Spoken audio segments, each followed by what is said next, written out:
Fethu ukuba uhleli nje phansi usibani mjida sifana Dodo yekubila kwebunzi nqula baphansi xa ngahlangani Vele usukume kulomthunzi uzala isitasi uyeka abangani Fuyo mayizala amakhani Koma mazala isibhla Alright, simulweni babukeli besifeza ukhona TV namhlanje ke siphethe umama namhlanje ndizawuthi ndinikele kuye umama asitshe ke bawusiphethele ntoni namhlanje mama khawutsho mani ungubani kabani usuka phi kwaye ke siyafuna mani ukwazi ngomlando wakho uba ithini into yakho mama khawubaxelele mani abalandeli bethu pha besifeza ukhona TV. Okay, mina nguvumile wakamngoma osendaweni yaseDurban kwaZulu Natal eThekwini. Ngumuntu umculo oqale ngokuthanda kodwa ukuqala kwami nguqale ngokuthi ngicule esontweni. Ngicule umculo wokholo nakho ongavange uzugqame kakhulu ngaqala nje esontweni ngaze ngazibona ukuthi nginalo ikhono. Kuthe mangabe sengiqalile ke usengicula nje kanjalo kwafika esikhathini sokuthi mangikhula bese ngiyongenela izinto zokuactor. Okay. Kunyeneka ukwakhona na ku-acting mama? Yeah, nga-actor kushuthi nje kodwa kwakwenziwa i-stage play. Ngangenela lozo ndawo ze-stage play. Lapho ngingabona khona ikhono lokuthi ngiyakwazi ukucula phambi kwabantu. Nokuthi ngingakwazi ukuthi ngidance phambi kwabantu. Ilapho ke lengaqala khona ukuthi ngiqale ukwenza ingoma zami. Yeah. Kase ngiyasenza ke. Alright mama sifuna nje ukwazi manje uqale unangaphi lena yilomculo? Ngithi bengino 30 something. Bengino 30 something noma ngingeke ngize ngishuthi 30 bani ngoba nami manje bengalindelanga ukuthi ngizobuzwa lento kodwa ngangino 30 something or 40 ngangilapho nje. Kodwa ngiqale sengikhulile kahle kahle. Ngathi manguqala nje umculo wami wavele wandiza phezulu ngohlobo lokuthi ngize ngaya phesheya ka4. Awu mama, awuthi kweliphi ilizwe phesheya mama? Ngiye France, ngaye Mexico, ngaye Argentina, ngaya eDubai. Awu mama. Okay ke mama siyavuya manje uyazi nalo ndawo leyo. Sentsho ngomama njengoba ke ngolomculo wakho siyeza bakhona ingqinamba amahlande enyuka. Khawusivezele kulo ndawo leyo mama. Uma usaqala umculo akubi khona ingqinamba eziningi ngaphandle kokuthi abahleli bomcimbi bakuncisha imali. Mhlambe bekuthembisile futhi unganalo ulwazi lokuthi kufanele usayine icontract nabo kuze ukwazi ukubabopha. Ngoba usuku usemncane kuyenzeka ukuthi nawe ujabulela ukuthi uyoperform izona ngqinamba ke lezo uthola ukuthi abantu awusakwazi ukubakhokhela akade besemva kwakho. Labantu laba abasiculelayo amagidangoma ngibeke kanjalo nabo bayahola. Kodwa manje mawusuzothi wena lo mculo lo njaba sikade siyocula lapha angikhokhelwanga nje kube ngathi wena ubuhlangene nomphathi womcimbi nadla imali mhlambe nayihlukaniselana. Izona ngqinamba engeke ngahlangabezana nazo kakhulu lezo. So izo zinto zezibangele kubekho ingxabano phakathi kwakho neqembu lakho ngoba kuleso sikhathi phela bengakamanejwa nami bengenayo imanager isikhathini esiningi mina ngikwenza umsebenzi nje ngiyimele mina. Kuyafunakala ukuthi abahleli bomcimbi balenze iqiniso lokuthi basikhokhele. Ingqinamba eziningi ke esihlangabezana nazo manje ilezi ingqinamba zokuthi uma umuntu wesifazane ucula umaskandi bukeleka phansi. Abakwazi ukuthi nawe njengoba ucula nje lento oyiculelayo akona ukuthi nje ukuthanda kuphela kodwa ibusiness umculo. Into ekunika isinkwa ekunika ukuthi wakhe umuzi ekunika ukuthi wondla abantwana. Singamakhosikazi manje sondla abantwana siphethe imizi siyakudinga ukuthi sithole lokhu kudla esathi masuqala umculo sawuqalela kona. Ingqinamba ke sihlangabezana nazo abahleli bemcimbi abathanda ukusiqasha. Engingakusho nje ukabanzi ukuthi sengathi la eCape Town abahleli bomcimbi nanguvumile chapha ngingowenu bakwethu yeke thayile moto mntanami mina ke ngiyabhikisha estage ngempela anginandaba ukuthi ngikhulile ngimdala ngiyazazi ukuthi mangise stage ngisemsebenzini engiqashelwe uvumile Mngoma ngikamlungu wami omhlophe nginabala owuvumile Mngoma. so angibe lokho ngithi ngiphethwe idolo ngiphethwe umlenze ngiyagijima nje stage kuphela nina ngiqasheni ningikhokhela imali. Awutsho kumama and enye into ayimentionele mama into ebalulekileyo uba masingawujongi kwabantu abangootata qha umculo kaMaskandi uyaphila kwabantu abangomama kwaye le nto ingaphakathi kubo banetalente. Umuntu osifazane umuntu onakekelwayo. Yeah. Why singanakekelwa ke phela thina ingoba sicula uMaskandi siye sayibongela njengamadoda ikona singanakekelwa yini na? Lo mbuzo lengikukhulumayo noma engubuzayo sengathi ubungabuzwa abaphathi njengobani njengomasipala njengo Arts and Culture abantu okufuna banakekele umcimbi onjengalomcimbi wanamhlanje ukuthi zonke le imvumezi la zilambile bakwethu azinikwe ukudla azinikwe bani zinikwe iwona ama department. Siyabulela mama mane makube njalo utsho ke mama uthi masipala nani abantu bakwa Arts and Culture khane baxhasene abantu ababhinqileyo ngakumbi kumculo waMaskandi nakuzo zonke into ezizonke abantu ababhinqileyo masingamajongeleni phansi ikamva lethu liqhubekeke kubo sizalwa ngabantu masibahlonipheni kwaye ke sibakhusele. Mama ndiyabulela ngexesha lakho kakhulu mani wena ke mama njengoba namhlanje ulapha usiphathele iphi ingoma uqonayo ba namhlanje ngeke ungayitsho tu xa ungene stage. Ithayile moto nje. Ithayile moto mama. Ithayile moto noSabambixana. Awu Sabambixana. Hayi ke la ke ngizobe la ngisina isiZulu sami. Yeah. Ngiphinde futhi ngishova imfene ngithi chova. Manje ke inkinga yami nayo imfene yami ungathi buyibe inkawu kodwa ngizotshova kwaNkawu leyo. Uzotshova kwaNkawu leyo. Chova konke imfene ngiyachova nangenkawu. Hayi ke ndiyakuva mama mani inhle manje into bona abantu abangomama besenza umculo omhle kangaka ochukumisa inhliziyo novuselelayo. Siyabonga kakhulu singasho nje ukuthi abantu besifazana abasazoqala umculo iyalo engayibeka kubona fundani bakwethu hambani esikoleni ngoba kusishayile ukuthi singaqede esikoleni bese siye emculweni ngoba masifika lapha kunama contract okudinga ukuthi wasayine and mungazi ukuthi usayinani ungagcina usayina into wrong.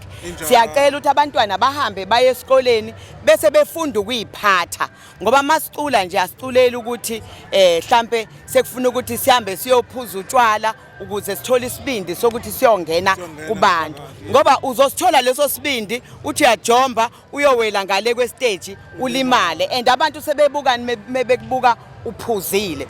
Abantu besifazane abathi ngokuthanda ukuthi umculo wabo uhambe kahle bese beyaqoma okushuthi lo muntu uyayibulala ingakho sebesaba ngisho ukufinqa.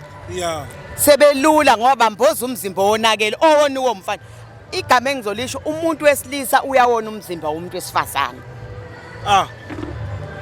Ewe mama wesilisa kwenye nawo ewe ya mama injalo kwaye ke lento ayithethayo mama kwaye ke sifuna ubaleka ngeke siyibalekele inyana emsulo into zakuhle into zobawo utsho ke mama esithi bantu bangomama nakuni ke bantu abangootata xa niperforma sanukuya etywaleni sanukuya kwiziyobisi khaniye ngobunina khanike nizithembe niqine isibindi ningene ngaphakathi.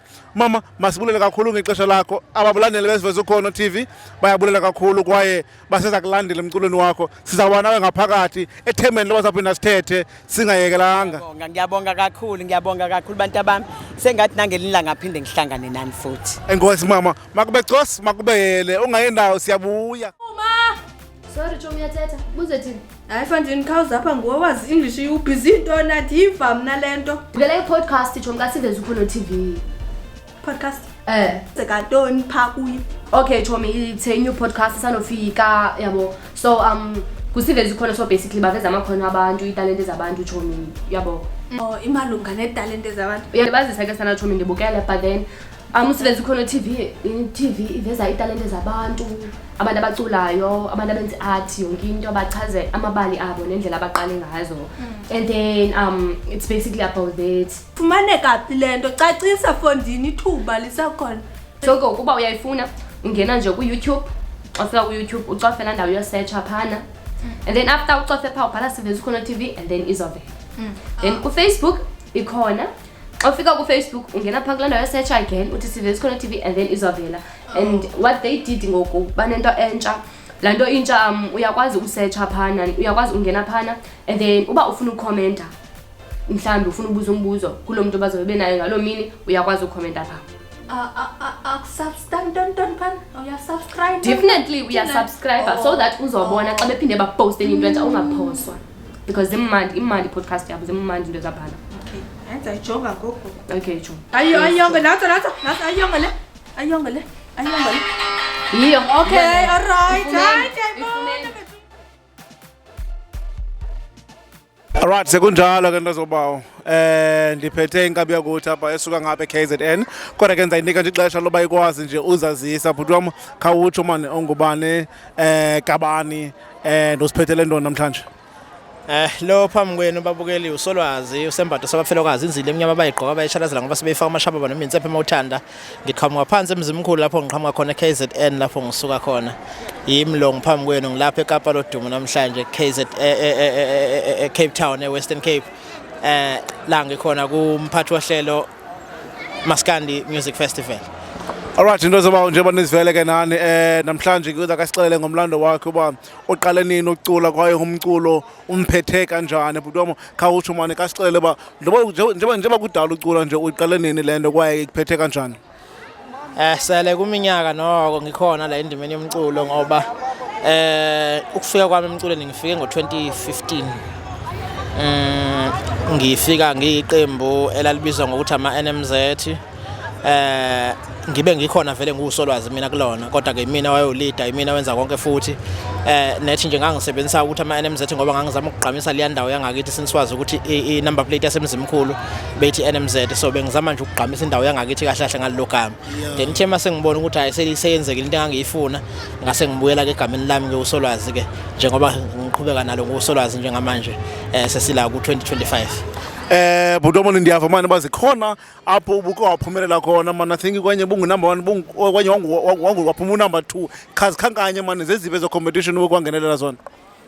I-competition kade ngizingenela webhuti kodwa le ye-mother of all iyafike yangena ngenye indlela kumani mayifika ngayigeja kancane iquantum sengiyibuke kanje sengibona ukuthi hayi ngiyalithatha ngempela iquantum ngibhekana lemzimkhulu hayi yafika yabhilita leya kondlovu lapha eUphongolo yabhilita yathi hayi lutho mfana ngeke awuzulunga kule game kuphinde futhi kwanjalo nakunyaka odlule bese libanga nomenzi no limit lapho ke ngithande ukuthi kusalela ngemuva ngoba ngagcina sengu number 3 kodwa nje engingakusho ukuthi leya competition inkulu kakhulu uyayothi mase sowulapha kuyona uphinde futhi ulala isibini ulala isithathu kahle kusuke kufanele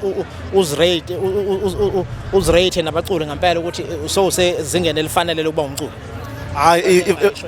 Ayivakele bhuti wami ndiyaqonda bakule khona bathi zanguluze nje kwabethonza lixesha kwaphela sona isikhathi ngoba wawubona ukuthi uba kuthiwa ngeke kuthiwe nje akangeze noma 2 days noma 3 days uGajeni wayokhala ngaphasi wayolikhoma impela iquantum kwaphela sona ke isikhathi. Alright bhuti wami mani njengake siyavuya mani uba nawe namhlanje siveze khona TV kodwa ke ndicela nje banombuzo nje mani omnye kwaye nje ucebise kwabo basafuna uqala umculo uba bangenza njani kwaye ke bangaqhuba njani sentsho olutsha osolula bemculo ngaphakathi ufuna lenze njani okanye ubonisa uba lingenza njani ukuze libe kwelizinga kulo namhlanje.